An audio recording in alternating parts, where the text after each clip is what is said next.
Assalamualaikum warahmatullahi wabarakatuh. Perkenalkan, nama saya Nursila Sakinah dengan NIM 2120203886208055 dari kelas PAI 32 Program Sarjana jurusan PAI Fakultas Tarbiyah IAIN Parepare. Pada kesempatan kali ini, saya akan memaparkan mengenai materi strategi quantum learning, utamanya dalam hal kesimpulan dari makalah kami. Video ini dibuat untuk memenuhi tugas mata kuliah strategi pembelajaran dengan dosen pengampu Bapak Dr. Andes Usman Noer SAG MAG. Pengertian quantum learning. Quantum learning adalah lingkungan belajar dan pengajaran yang nyaman dan yang dapat mengubah kemampuan dan bakat alami siswa menjadi sesuatu yang berguna bagi dirinya dan bagi orang lain. Pembelajaran kuantum adalah pembelajaran yang tugas utamanya menciptakan proses pembelajaran yang menarik, yang disesuaikan dengan tingkat perkembangan siswa. Interaksi ini merupakan elemen pembelajaran efektif yang mempengaruhi keberhasilan siswa. Adapun prinsip penerapan strategi quantum learning. Yang pertama itu segalanya berbicara, yang kedua segalanya bertujuan, yang ketiga pengalaman sebelum pemberian nama, yang keempat akui setiap usaha, yang kelima jika layak dipelajari maka layak pula dirayakan. Penerapan quantum learning dalam pembelajaran. Yang pertama, kekuatan ambag. Pada langkah ini, siswa akan diberi motivasi oleh guru agar siswa dapat mengidentifikasi dan mengetahui manfaat atau makna dari setiap pengalaman atau peristiwa yang dilaluinya. Dalam hal ini adalah proses belajar. Yang kedua itu penataan lingkungan belajar. Dalam proses belajar dan mengajar, penataan lingkungan yang dapat membuat siswa merasa aman dan nyaman. Dengan perasaan aman dan nyaman ini akan menumbuhkan konsentrasi belajar siswa yang baik. Dengan penataan lingkungan belajar yang tepat juga dapat mencegah kebosanan dalam diri siswa. Yang ketiga, memupuk sikap juara. Seorang guru hendaknya jangan segan-segan untuk memberikan pujian atau hadiah pada siswa yang telah berhasil dalam belajarnya.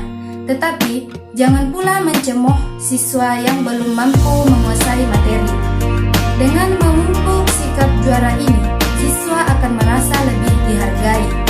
Yang keempat, bebaskan gaya belajarnya. Ada berbagai macam gaya belajar yang dipunyai oleh siswa. Gaya belajar tersebut yaitu visual, auditorial, dan kinestetik. Dalam quantum learning, guru hendaknya memberikan kebebasan dalam belajar pada siswanya dan janganlah terpaku pada satu gaya belajar saja. Yang kelima, membiasakan mencatat. Belajar akan benar-benar dipahami sebagai aktivitas kreasi ketika siswa tidak hanya bisa menerima, melainkan bisa mengungkapkan kembali apa yang didapatkan menggunakan bahasa hidup dengan cara dan ungkapan sesuai gaya belajar siswa itu sendiri. Hal tersebut dapat dilakukan dengan memberikan simbol-simbol atau gambar yang mudah dimengerti oleh siswa itu sendiri. Simbol-simbol tersebut dapat berupa tulisan. Yang keenam itu membiasakan membaca. Salah satu aktivitas yang cukup penting adalah membaca, karena dengan membaca akan menambahkan perbendaharaan kata, pemahaman, menambah wawasan, dan daya ingat akan bertambah. Seorang guru hendaknya membiasakan siswa untuk membaca, baik buku pelajaran maupun buku-buku yang lain. Yang ketujuh, jadikan anak lebih kreatif. Siswa yang kreatif adalah siswa yang ingin tahu, suka mencoba, dan senang bermain. Dengan adanya sikap kreatif yang baik, siswa akan mampu menghasilkan ide-ide yang segar dalam belajarnya. Yang kedelapan, melatih kekuatan memori. Kekuatan memori sangat diperlukan dalam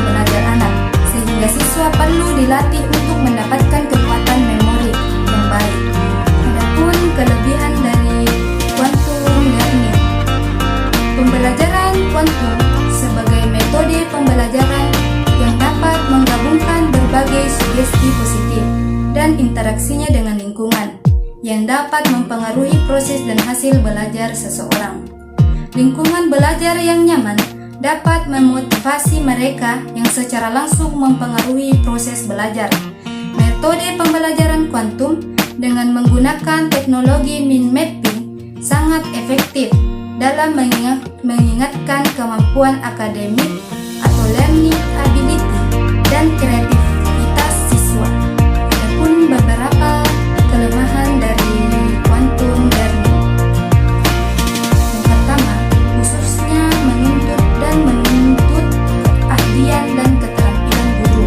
Yang kedua itu membutuhkan proses desain dan persiapan studi yang jauh lebih matang dan terancang.